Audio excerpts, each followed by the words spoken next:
Mi cuñada me acusó falsamente de embarazarla y mi familia me echó. Años después, la verdad salió y el karma les llegó. Mi historia comienza en un punto donde jamás imaginé que la lealtad familiar pudiera quebrarse tan rápido y con tan poca resistencia por parte de quienes se suponía debían conocerme mejor que nadie. Vivíamos todos en la misma ciudad, muy unidos en apariencia, celebraciones juntos y domingos en casa de mis padres. Mi cuñada, pareja de mi hermano menor, siempre fue amable conmigo, o al menos eso creí. Nunca hubo entre nosotros una conversación fuera de lo normal ni una confianza que pasara los límites. Pero un día, sin previo aviso, la dinámica de mi vida cambió por completo cuando ella decidió convertirse en el epicentro de una tormenta que destruiría mi reputación y me expulsaría de mi propia familia. Yo no lo sabía, pero ese sería el comienzo de la etapa más oscura de mi vida, una que me obligaría a reconstruirme desde cero y a entender que no toda sangre es familia. La primera señal de que algo raro ocurría vino cuando mi madre me llamó con la voz temblorosa, pidiéndome que fuera a su casa de inmediato. No me dio detalles, pero el tono era lo suficientemente alarmante como para dejar todo tirado en el trabajo y salir corriendo. En cuanto llegué, encontré a todos reunidos, mis padres, mis hermanos y mi cuñada con los ojos rojos de tanto llorar. Una atmósfera tensa dominaba el ambiente. Mi hermano evitaba mirarme, y mi padre me observaba como si yo fuera un extraño. Mi madre, con un nudo en la garganta, me pidió sentarme porque era algo muy serio. Yo no entendía nada. Solo sentía que algo malo estaba por desmoronarse encima de mí. Fue mi cuñada quien habló primero, con una voz quebrada y llena de dramatismo que ahora, viéndolo en retrospectiva, parecía ensayada. Dijo estar embarazada y que el padre no era mi hermano. Se detuvo para llorar, para luego soltar la bomba. Según ella, el padre del bebé era yo. Hubo un silencio ensordecedor. Nadie respiró. Yo me quedé congelado, incapaz de procesar lo que acababa de escuchar. Cuando por fin pude moverme, solo atiné a decir que aquello era absolutamente falso, que jamás había tenido nada con ella, que jamás lo haría. Pero mis palabras chocaban contra una pared de incredulidad fabricada por su llanto y su supuesta victimización. Mi padre me llamó mentiroso, mi madre lloraba y mi hermano, mi propio hermano me gritaba que le había traicionado. Intenté explicar, intenté defenderme, pero cada palabra que salía de mi boca parecía hundirme más. Mi cuñada sollozaba, asegurando que yo la había presionado, algo completamente absurdo porque jamás habíamos estado solos ni había mostrado el más mínimo interés en ella. Mis hermanos empezaron a insultarme, diciendo que era una deshonra, que me había metido con la pareja de mi propio hermano. Intenté hablar con mi madre, pero ella ni siquiera podía mirarme a los ojos. Mi padre, en medio de su furia, me exigió que saliera de la casa. No quiso escuchar nada más. Me echaron como si fuera un delincuente, como si hubiera cometido el peor acto imaginable. Fue la primera vez que me sentí completamente solo. Salir de aquella casa fue como caminar sin piel bajo una tormenta. No entendía cómo una mentira podía destruir tantos años de confianza. Esa noche no dormí, repasando cada interacción que había tenido con mi cuñada y buscando alguna lógica detrás de su acusación. No la encontré. ¿Por qué yo? ¿Qué ganaba ella? ¿Qué motivación tenía para arruinarme? Lo único que sabía era que, en cuestión de horas, mi familia entera dejó de ser un apoyo para convertirse en un tribunal que ya había dictado sentencias sin pruebas. En los días siguientes, nadie me llamó. Nadie quiso escucharme. Pasé de ser parte de una familia unida a ser un paria absoluto. Mi hermano publicó indirectas en redes insinuando traición, y mi cuñada se hacía la víctima públicamente. Yo, por mi parte, me quedé en silencio porque no sabía cómo defenderme ante algo tan grande. Las semanas siguientes fueron un infierno emocional. En el trabajo, intentaba mantener la compostura, pero me quebraba cada vez que estaba solo. El estrés y la ansiedad me consumían. Me preguntaba si valía la pena seguir insistiendo en demostrar mi inocencia a quienes no querían escuchar. Lo único que sabía era que necesitaba pruebas, algo sólido que desarmara la mentira. Como el embarazo apenas comenzaba, no podía exigir pruebas de paternidad en ese momento. Pero sabía que eventualmente llegaría el momento. Mientras tanto, me mantuve lejos de todos, no por elección, sino porque así lo quisieron. Nadie me abrió la puerta, nadie respondió mis mensajes, nadie buscó entender mi lado. A medida que el tiempo pasaba, la barriga de mi cuñada empezó a crecer y con eso, su historia se volvió más creíble para mi familia. Ellos publicaban fotos felices, mi hermano anunciaba que asumiría al bebé aunque no fuera suyo, porque el niño no tenía la culpa. Yo veía todo desde lejos, sintiendo una mezcla de rabia, dolor e impotencia. Mi madre me bloqueó de todas las redes, mi padre me eliminó de su vida, literalmente. Fue como si yo hubiera muerto para ellos. Y la verdad es que una parte de mí realmente murió, la parte que creía que la familia siempre defendería la verdad. Ese año se convirtió en el más solitario de mi vida, pero también en uno donde aprendí a depender únicamente de mí mismo. Llegó el día del nacimiento y, aunque no me querían cerca, yo planeaba solicitar una prueba de ADN legal. Pero antes de que pudiera actuar, me enteré, por terceros, de que el bebé nació con características físicas que no coincidían ni conmigo ni con mi hermano. De hecho, el niño era claramente de origen diferente, algo que los médicos señalaron desde el primer día. Ese fue el primer cable suelto que empezó a desarmar toda la farsa. Mi cuñada trató de decir que los rasgos cambiarían.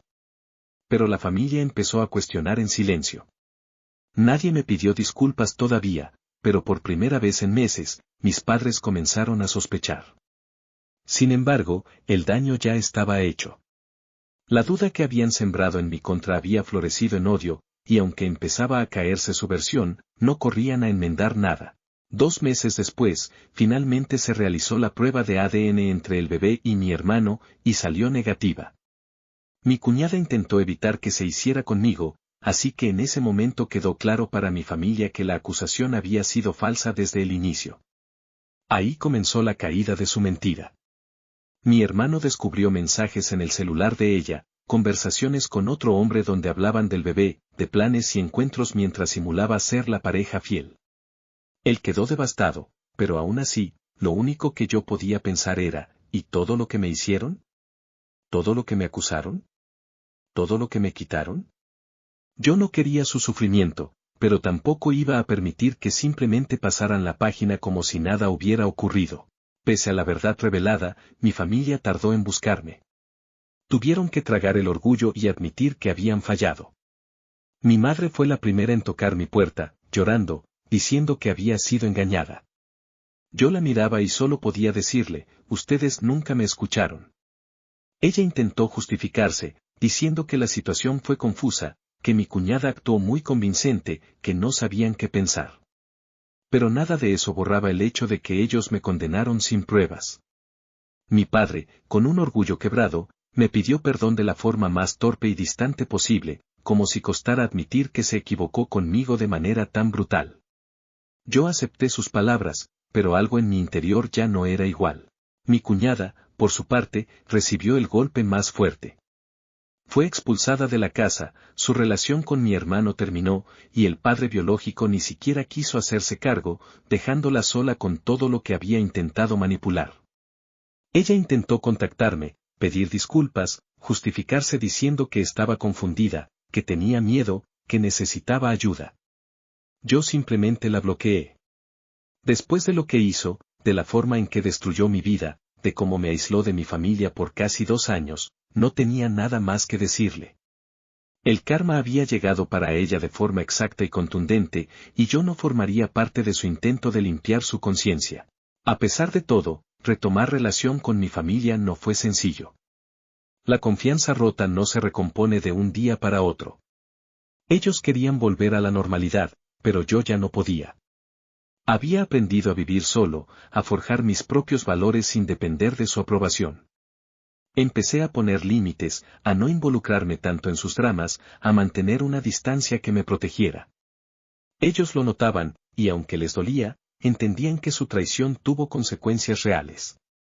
La vida continuó, sí, pero no como antes. Algo se había quebrado para siempre. Lo que más me impactó fue darme cuenta de lo rápido que alguien puede destruir tu reputación, y lo fácil que es para otros creerlo sin verificar. La palabra de una persona que llora y actúa bien puede pesar más que años de comportamiento intachable. Aprendí también que no todos quieren conocer la verdad, muchos prefieren quedarse con la historia más dramática, aunque sea falsa. Mi familia eligió creer lo peor sin preguntarme. Y eso me enseñó que el amor familiar no siempre es sinónimo de lealtad o justicia. Después de ese episodio, me enfoqué en mejorar mi vida. Cambié de trabajo, me mudé a un lugar más tranquilo y comencé a trabajar en mi salud mental. Fui a terapia, donde aprendí a soltar rencores, a reconstruir mi autoestima y a dejar de sentir culpa por algo que nunca hice. No fue fácil, pero salí de ese proceso como una persona más fuerte. Una persona que ya no permite que otros utilicen la culpa o las emociones para manipularme. A veces, las peores experiencias te obligan a renacer. Con el pasar del tiempo, mi hermano también se disculpó. Fue una de las conversaciones más difíciles que tuve, porque vi el dolor en sus ojos, la vergüenza de haberme juzgado sin dudar. Él me abrazó y lloró, diciendo que se arrepentía cada día de haber creído en una mentira. Yo lo perdoné porque, a diferencia del resto, él también fue víctima. Pero al igual que con mis padres, el vínculo ya no volvió a ser el mismo.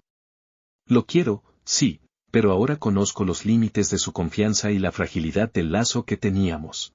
Mi cuñada intentó rehacer su vida, pero su reputación quedó manchada. Nadie en la familia la quiso ver de nuevo y, sinceramente, no sé qué fue de ella después de un tiempo. Solo sé que lo que sembró lo cosechó multiplicado. El karma no siempre es inmediato, pero llega. Su mentira terminó por destruirla a ella misma, dejando claro que nadie puede construir felicidad sobre el sufrimiento ajeno. Yo no necesité vengarme, la vida lo hizo por mí. Lo más importante de esta historia es lo que aprendí sobre mí mismo, que incluso cuando todo se derrumba, uno puede levantarse. Que el valor de una persona no lo define la opinión de quienes se dejan manipular, sino la verdad que uno sostiene aun cuando nadie cree en ella. Me di cuenta de que no necesito la validación de una familia que prefirió creer una mentira antes que escucharme. Ahora sé que la verdadera familia es aquella que te acompaña incluso cuando todos dudan, no la que te abandona ante el primer conflicto. Con los años, esta historia dejó de doler. Ya no me afecta recordar cómo me echaron, cómo me juzgaron, cómo me dejaron solo. Lo veo como una etapa que me preparó para valorar de verdad la lealtad, la honestidad y la fuerza interior. A veces, perderlo todo es la única forma de encontrarte a ti mismo. Y aunque suene extraño, agradezco lo vivido porque me enseñó quién realmente soy. Y también me enseñó quienes nunca estuvieron de verdad conmigo. Hoy puedo decir que vivo en paz. Tengo un entorno diferente, nuevas amistades, nuevas metas, una vida que construí desde cero sin depender de ninguno de los que me condenaron injustamente. Mi relación con mi familia es cordial, pero ya no es un pilar fundamental. Aprendí a ser mi propio pilar. Si un día deciden valorar lo que perdieron al dudar de mí, bien. Si no, también. Yo sigo adelante con la tranquilidad de que la verdad siempre sale a la luz, tarde o temprano. A veces me pregunto qué habría pasado si nunca se hubiera descubierto la verdad. Si mi cuñada hubiese sostenido su mentira, si el bebé hubiera parecido más similar a mi hermano, si nadie hubiera dudado de su versión. Y cada vez que pienso en eso, me digo que incluso en ese escenario, habría encontrado mi camino. Porque aunque me derribaron, no lograron destruirme. La verdad siempre encuentra su espacio, incluso cuando parece enterrada bajo toneladas de falsedades y manipulaciones. Esta experiencia también me enseñó a no confiar ciegamente en nadie que use el llanto como arma. El tiempo me mostró que las personas más peligrosas no siempre gritan, a veces lloran. No siempre insultan, a veces fingen fragilidad. No siempre te atacan de frente, a veces te destruyen disfrazadas de vulnerabilidad. Y cuando la mentira llega envuelta en lágrimas, muchos bajan la guardia. Hoy ya no soy uno de ellos. Soy más consciente, más cuidadoso y mucho más fuerte. Por último, quiero decir que, aunque durante mucho tiempo pensé que esta historia era un castigo, hoy entiendo que fue una prueba. Una prueba de carácter, de resistencia, de identidad. Me enseñó a defenderme, a hablar incluso cuando nadie escucha, a creer en mí aunque todos duden. Y sobre todo, me enseñó que el karma llega. No cuando queremos, sino cuando debe hacerlo. Y cuando llega, no falla. perder a quienes te traicionan no es pérdida, es liberación. Y empezar de cero, por duro que sea, es a veces el mejor regalo que la vida puede darte. Con el paso del tiempo, empecé a notar cómo mis padres buscaban excusas para acercarse a mí de nuevo, como si pequeños gestos pudieran reparar una herida que todavía sangraba. Me invitaban a almuerzos, intentaban conversar de temas triviales, evitaban cuidadosamente mencionar el pasado, como si ignorarlo lo hiciera menos doloroso. Yo asistía a veces, no por obligación, sino para observar con calma cómo reconstruir un vínculo roto. Pero nunca olvidé que cuando más necesité que me escucharan, se apresuraron a juzgarme. Aún así, aprendí que sanar no es obligar, sino permitir que el tiempo coloque cada pieza en su sitio sin forzar nada. Ellos todavía no comprenden lo profundo que fue el daño, pero al menos ahora saben que mi confianza no es algo que puedan dar por sentado. Con mi hermano la relación fue más compleja. Él cargaba con la culpa de haber defendido a una persona que lo manipuló a él tanto como a mí. Lo veía esforzarse en reconstruir su vida, buscando estabilidad emocional tras haber sido traicionado por quien decía amarlo. A veces me decía que lo peor no fue que ella mintiera, sino que él aceptó sus palabras sin cuestionarlas, como si su necesidad de sentirse amado hubiera nublado su capacidad de razonar. Yo intenté apoyarlo desde cierta distancia, porque aunque es mi hermano, ambos necesitábamos un proceso separado para sanar. A veces hablábamos por horas, reconstruyendo poco a poco esa complicidad que la mentira había intentado destruir. Un par de años después, mi cuñada intentó regresar a la vida de mi hermano. No porque lo amara, sino porque su vida se había derrumbado por completo. Su familia también le dio la espalda y el padre del bebé desapareció por completo. Ella buscó en mi hermano el último vestigio de estabilidad que recordaba. Pero él, con una madurez nueva y dolorosa, le cerró la puerta sin titubear. No hubo insultos, no hubo gritos, solo un ya no tienes espacio en mi vida. Me contó que fue una de las decisiones más difíciles que tomó, pero también una de las más liberadoras. A veces, el cierre emocional llega cuando uno se elige a sí mismo. Mientras tanto, yo seguía reconstruyendo mi vida lejos de los dramas familiares. Empecé a involucrarme en nuevos proyectos, cambié hábitos y encontré un círculo de amistades que se convirtieron en una verdadera red de apoyo. Con ellos entendí que la familia no siempre es la que te toca, sino la que eliges.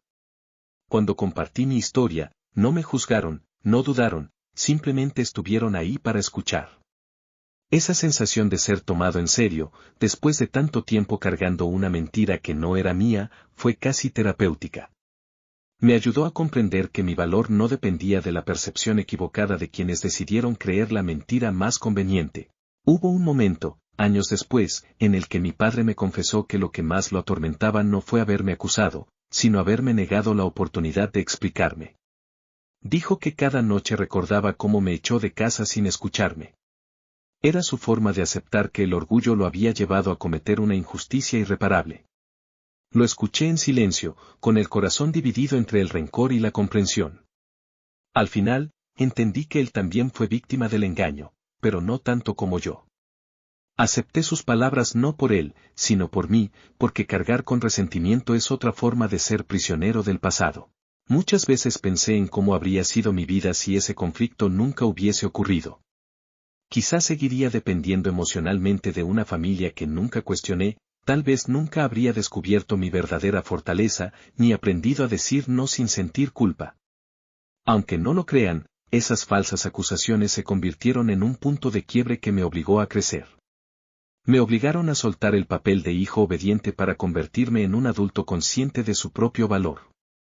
Y aunque dolió, aunque me destruyó temporalmente, también me transformó en alguien que jamás permitirá que otro decida quién es. Curiosamente, con el tiempo me enteré de que algunas personas de la familia extendida siempre dudaron de la versión de mi cuñada. Decían que su historia tenía inconsistencias desde el principio, que su comportamiento no coincidía con el de alguien traumatizado. Sin embargo, nadie se atrevió a decir nada para evitar meterse en problemas con mis padres. Fue un recordatorio de que muchas personas prefieren callar ante la injusticia por miedo a las consecuencias. Y eso me enseñó algo más: no esperes que todos te defiendan, incluso cuando saben que tienes razón. La verdad a veces se queda sola, pero nunca deja de existir. Hubo un día en el que mi madre me abrazó con una sinceridad que no había sentido en años. Me dijo que si algo así volviera a pasar, jamás permitiría que nadie hablara en mi nombre sin pruebas. Que aprendió a no dejarse manipular por lágrimas ajenas ni por prejuicios. Que entendió que un hijo merece ser escuchado incluso en los momentos más confusos.